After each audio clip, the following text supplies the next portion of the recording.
This is the Fearless Pricing Podcast, where we meet and talk about real life pricing experience. I'm your host, Filip Zolota. Pricing is hard. This is a podcast for fearless professionals and those who would like to feel that way. It's an unfortunate truth that most service pricing is created using either guesswork or copying other people's guesswork. Welcome back to the Fearless Pricing Podcast. Today we have another Filip from Croatia, Filip Zolota, who I have much previous experience talking to this because of our Swan pricing show. But Filip is here to tell us about his what I should have charged story. But first, I want to tell you something about him. Filip spent a lot of time consulting individuals and companies from numerous business niches and helping them in their struggles in today's market. This includes creating pricing strategies, market positioning, going international, shaping their company culture, and making them realize the real value they provide to their clients. So he specializes in supporting businesses every step of the way toward their goal. Filip, welcome to the show. Thank you. Tell us your story. Tell us, what have you done? A lot of stuff. But one of my favorite stories, which shaped the future for sure, was the situation when we were, for the agency perspective, creating numerous proposals for potential clients and prospects. That was the phase in which we were making big, elaborate documents, video presentations, invested so much time, energy, and effort to create something which haven't been read, seen, nor it was matter or important for respectable case scenario, because there were various objections, price-wise, etc., etc., etc. And that definitely helped us to make complete paradigm switch. So now the practice is that we aren't creating proposals, or if we are creating proposals, those are the proposals which are being paid for. And that way we completely eliminated the effort in pouring into the energy, the time into something which has the promise of maybe without actually true potential. Because there was 1 year when we had in 1 year around 250, 270 dispatch and sent proposals. And the closing rate for those deals was a joke, several percent, something like that. Oh, And several. yeah, several. And the point was those proposals were completely irrelevant for closing those deals. It was direct referral, strong referral, and the proposals was only an additional layer of information after we already concluded the business scope, the activities, long-term plan, and everything. So that is the moment when I have decided to switch completely the paradigm and shift from one end to completely another one. And that was a great, bold, but great. And in those days, even if the client said yes, so you had several percentage chance of it working, and even if it did, how much did you charge back then?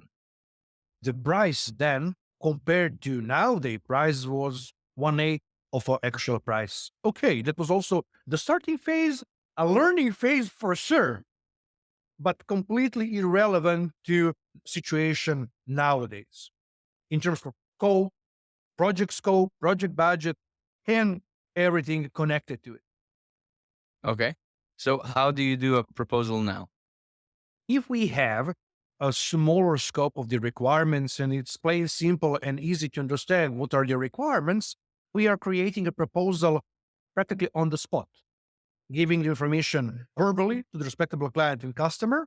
And that way we have an open window for a dialogue to handle any objection on the spot.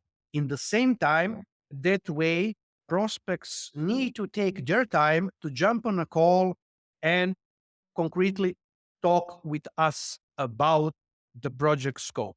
Another situation and practice we are constantly doing is paid workshops. So for the paid workshop, we are elaborating all the details, addressing all the objections, bottlenecks, long-term goals, practically dissect our respectable clients' business in full, make executive summary, conclusions and a brief plan, which is later on being documented and sent to them as a conclusion of the meeting. And that is a prerequisite for us to step further and start with business cooperation. And then we are entering cooperation, signing the contract of cooperation, start building the strategy, technical deployment, and everything what goes by the book for the next steps. And that is the approach nowadays. And those workshops, just let me clarify this. Those workshops are paid for, right? They're Yeah. not free.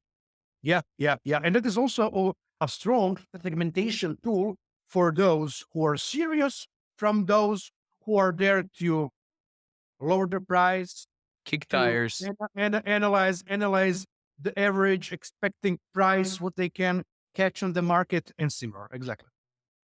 Okay. Why did you do those video presentations that the client maybe saw and maybe didn't have the time to? Right? Yeah. Why did you start doing it like that? The initial drive was to present our deep understanding and knowledge and be there as a fully supportive and give extra mile. But that extra mile wasn't being a part of that story. The extra mile is in another room. It's an extra mile in the wrong direction. Exactly. Exactly. Okay.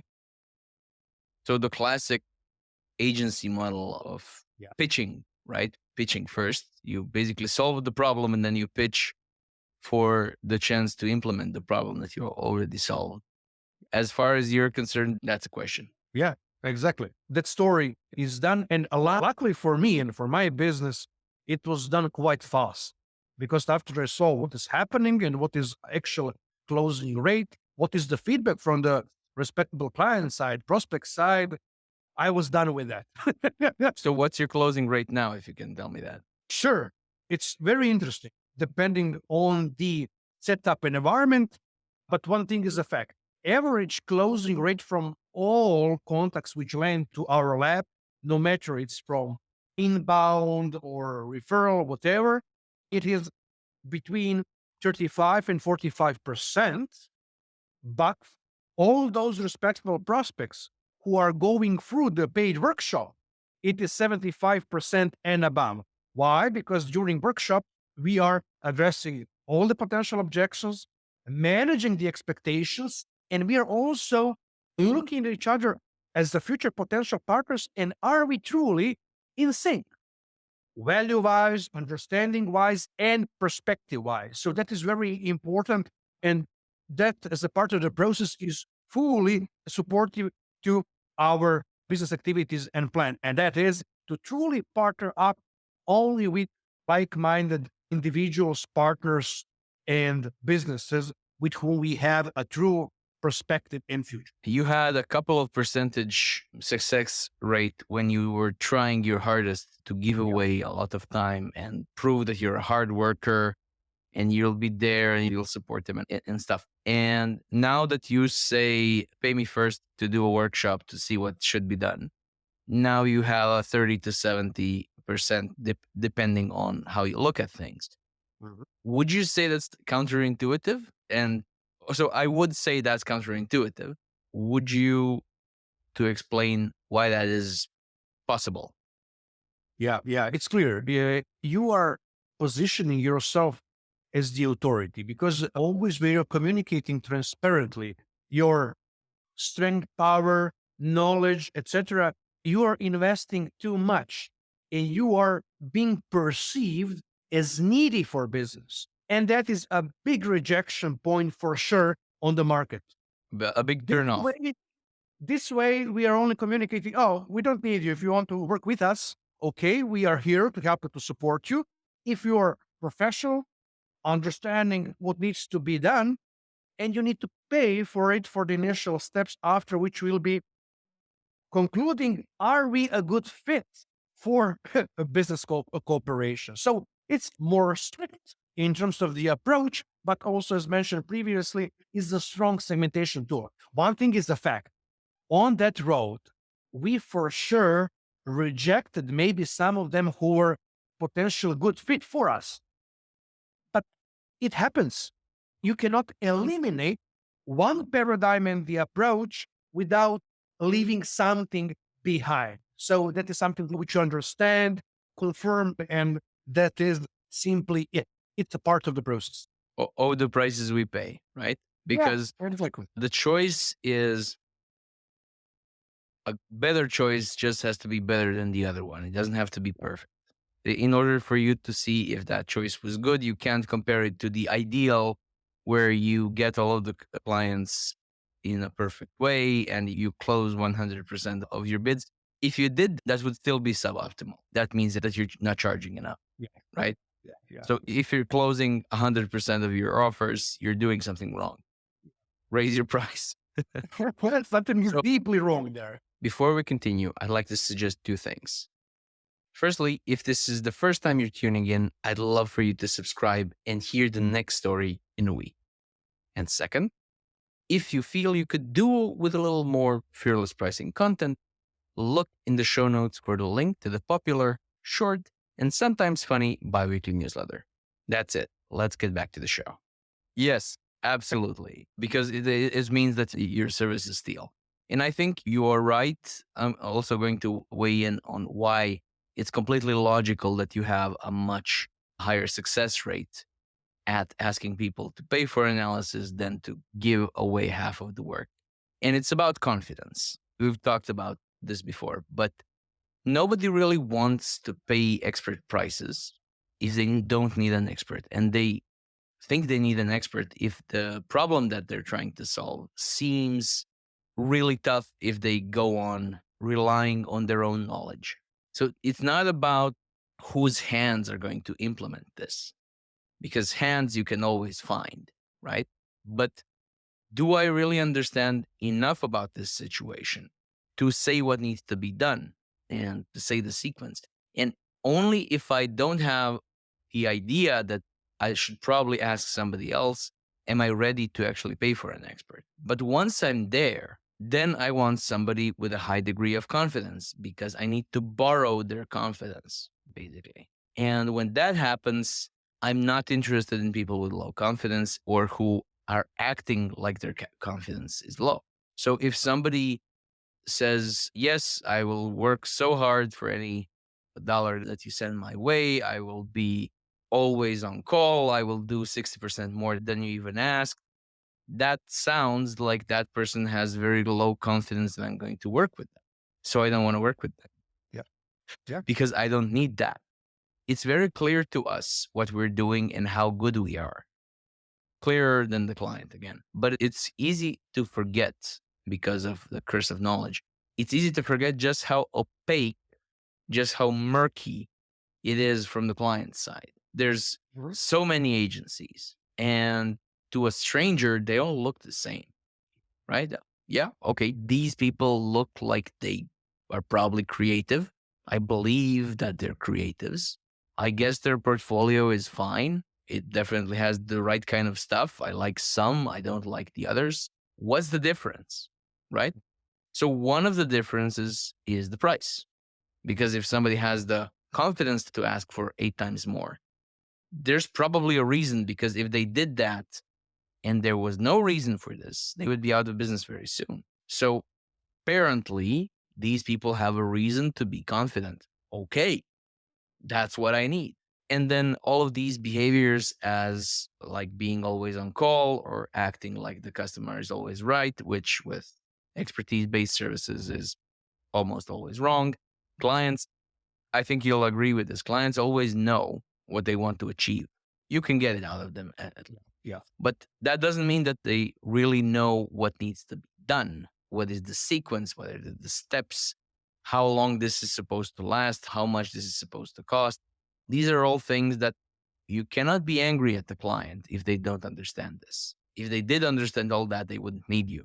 They wouldn't be a client, right? Just like you said in the pre show, there's no sense in getting angry at the client who didn't have the time to look at your nice proposal that you spent a couple of nights keeping sleep to do. And now you did this wonderful video presentation and you call in 3 weeks later and, oh, yeah, I just didn't have the time to see it. There's no reason to be angry at that person.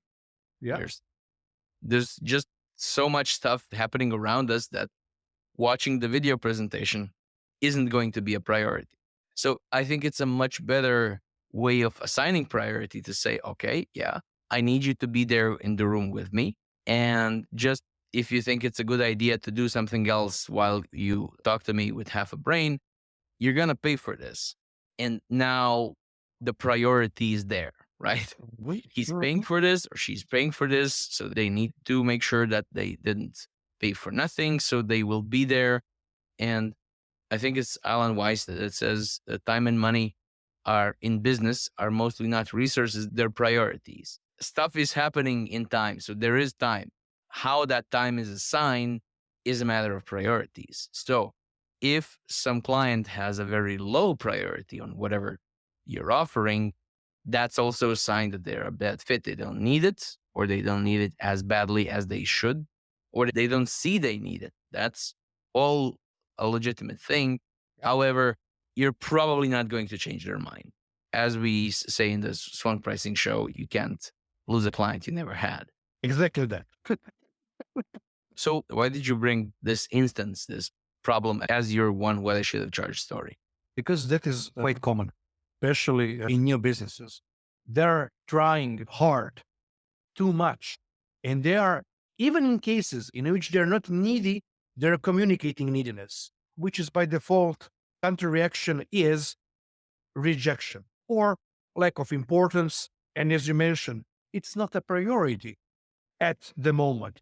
But when somebody is paying for your thinking, then priorities are a little bit different and switched according to the positions in which they should be overall, both for you and for your respectable client. I saw that quite often. I said, with new businesses, newcomers, solopreneurs, expertise-based business overall happening. They are trying so much, numerous proposals, countless hours poured into the proposal to amaze the client, and result is zero. And the client is like this or that. No, it's your fault. It's only your fault. And those emotions, you need to solve that. Not the client, nor the second. They won't be changing their minds or whatever. What is also happening that, okay, from 10 of them, one will trigger and you'll close the deal, but that won't be helping you long term.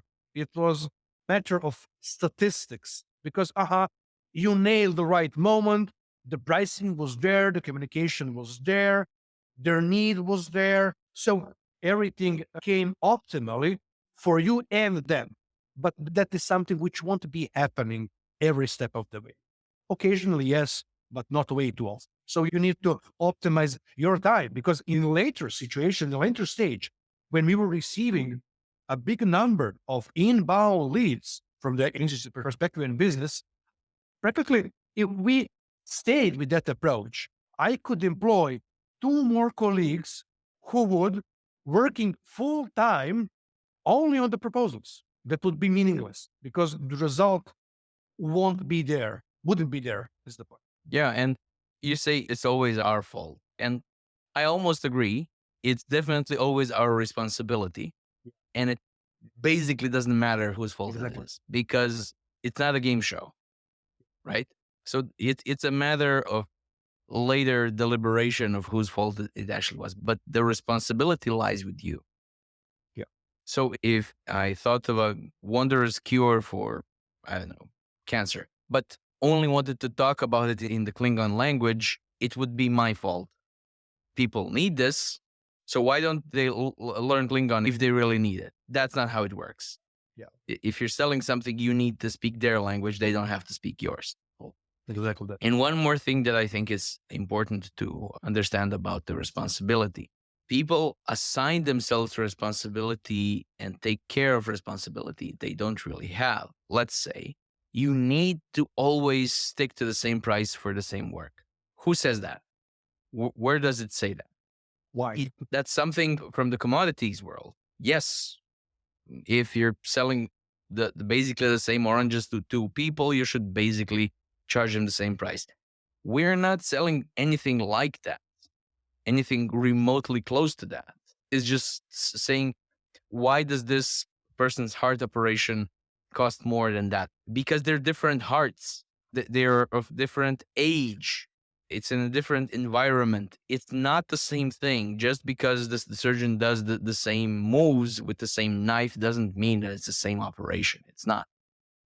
One of the responsibilities that you have is to make your pricing work for you, which sometimes mean separating the sustaining work from growth work. So sustaining work is the work that you do as just work. You do it because you're good at it and clients need it done. It's not really going to teach you anything. You're not really going to grow. You're not really going to enjoy it. You do it because you have bills to pay. And then growth work is something completely different. Is the work that you either enjoy or that will challenge you or that will develop you in some way or develop a reference that you need. So it's work that is a stepping stone toward a better market position, if you want to be strict, but a better place. That's what I like to call growth work. So separating the pricing of the growth work from the sustaining work is, I think, important because the sustaining work, let's say in my book, it needs to always have a fixed thing, fixed price, in, out, not much negotiation, not much nuance, not Mhm. much reinventing the wheel. And on growth work, there could be a risk share or a profit share. There could be, I could do charity there. I could do something for exposure. I know it's infamous in your world, especially doing something for this export. But sometimes in some niche cases, sometimes that works, right? You want to do the first international thing so you can say, yeah, I have international experience. That's worth something, right? Yeah. Yes. So I'm not saying do that for free. I'm just saying that's a clear advantage that you didn't have before, but I still wouldn't do it in sustaining work area. I would Yeah. do it in a growth work area because it's a better reference. You're going to get much more motivated client. I would definitely not price the same thing to have the same price for both one and the other, even if it took the same amount of time. It doesn't take the same amount of risk. Yeah. Because sustaining work is usually safe. You could basically do it with your eyes closed. I did some of my work like that with a pneumonia. I wouldn't Mhm. necessarily recommend repeating that, but I did it. It was important. So I think that's one of the responsibilities that we bear is to make our pricing work for us. How do you know if your pricing is working for you? In our respectable case, in my respectable case, it's quite simple because I could fully implement and I'm a big advocate of value-based pricing, result-based. And there is always a risk assessment when I'm entering any business cooperation and the combination between a fixed fee plus success fee, depending on the scope, the potential dangers, the risk involved, etc., etc., etc. So I'm always balancing that out, seeing the perspective, seeing the potential of that respectable business in which niche it is, the actual state, because quite often you with respectable clients and customers, they're giving you the ideal picture. When you dig deeper, you see that is completely different, or the difference is 80% compared with the state they showed you. This is us. No, it's not. And I understand when it worked for me and for us, when I see a full satisfaction with the client, respect and appreciation to the results we've generated. And it's clear because that is strengthening the position, you as a professional and the authority, and also strengthens the relationship. Because what is happening, I can say that almost all my relationships in business, especially deeper ones, migrated and expanded from business cooperation and partnership towards friendship because we align within value set, understanding, and business is now a component of our ecosystem. And those people will perceive you as the authority, a go-to person. And when they have any kind of dilemma and similar challenge, they'll be calling you and asking you for help and support. At least your thoughts on the respectable case and scenario or challenge they are encountering. And that is meaningful. Then you know that you succeeded in that relationship, both business wise and personally? Yeah. For me, I like to offer choices, but every choice needs to feel great if they choose it. So, as a personal rule, I don't propose things, even in my private life, that I would be sorry if somebody said yes, which is annoying sometimes, but stick to it because I think that's the most honest thing to do. So, I will say yes under various circumstances to things that I would rather not do. So, it's Mhm. not like I will refuse something that is not to my liking always, but I will never propose it. Yeah. So if I don't want something to happen, I will not cause it to happen. Yeah. Right. So when I make business proposal, it's the same thing. If I proposed it to somebody, that means I want them to take it. So one of them is always higher, the other is always lower, but the ratio is such that I don't really care which one they choose. Yeah. I could recommend something depending on their situations, but ultimately, whichever they choose, I'm happy with. And Yeah. this is how I know that my pricing is working for me. Yeah. Yeah. Yeah. Good. So you are happy with your pricing, right? I think most people can't say that when you push on it. What do you do fundamentally different from most of your colleagues, let's say, that lets you be happy with your pricing? I'm constant, no matter I'm in comfortable area or stage, business wise, price wise, Hmm. constantly testing how I am feeling with some of the relationships in business. I even had one post on LinkedIn in which I shared to the audience how you can easily test the relationship in stage in which you are with your respectable client and customer. Let's think of it as okay, n- at this moment, client is taking a phone and calling you to say your business corporation closing, it's done. What do you feel in your guts? If you're comfortable and okay with that, that means that things are aligned and you have a feeling of fairness. And it's a mutual reciprocal manner in terms of given and receive. If you feel any kind of tension and you're feeling bad about it, it's time to make a change. When? Immediate. Yeah. Yeah, latest tomorrow, because that is situation which can happen. And if for that simple test, you can see fast what's going on. You feel all the nitty gritty details of a bad feeling in case things aren't aligned in a proper manner and you're not feeling satisfied with that relationship. Okay. So you're talking about when a relationship ends, think about how do you feel? If you feel bad, you need to Mm. make a change today or tomorrow. Yep. So can you give me an example, a situation like that and a change that you made? Oh, yeah, absolutely. And I was testing myself in some respectable moment in time and business when I made that test and I saw that I wasn't comfortable at compensation I have received for my professional line of scope and activities and the value I deliver to the client. I contacted the client and transparently said that we should make a dedicated arrangement, a call, or even if possible, meet each other alive to talk about the engagement, the scope, and compensation very transparently because there is a need for alignment. Because what I have done made strong impact on their business in terms of growth, and that we need to set up new parameters and handle that gap in which nothing was happening from the moment big change for them happened. And I never received the resistance from the other side because the value was there. What will won't be happening? The clients won't be those who will be suggesting a switch or change.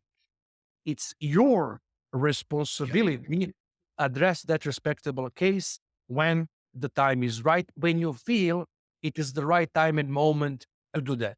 There are also cases in which the client constantly thinks about you and truly thinks about you as their business partner, and they will be addressing it and they will be proactive about it. But still, it's your responsibility to set up the proper frame and foundation for applying new rules of engagement. Cool. Thank you. Philip, where can people find you? People can find me for sure on LinkedIn, also on my consulting page, filipzolota.com, and my agency page, mayo.agency. Excellent. We'll share some additional links in the show notes, including to our mutual show, the This One Pricing Show, where we talk about the differences between pricing in expertise-based services and commoditized services. People can find me on fearless-pricing.com or LinkedIn or pretty much all of the cool platforms. Philip, thank you. I think it was really valuable to hear something like this from basically an agency's standpoint, because it's a bit of a different model, but a popular one. And many people from other industries look up to the agency model as something that they might aspire to tangentially, but I think that was very valuable. Thank you. Okay, people, I hope that was useful, and I'll see you next time on the What I Should Have Charged. See ya. Yeah. Thanks for listening. If you would like to hear more, simply subscribe. Until next time, your host, Filip Zolota.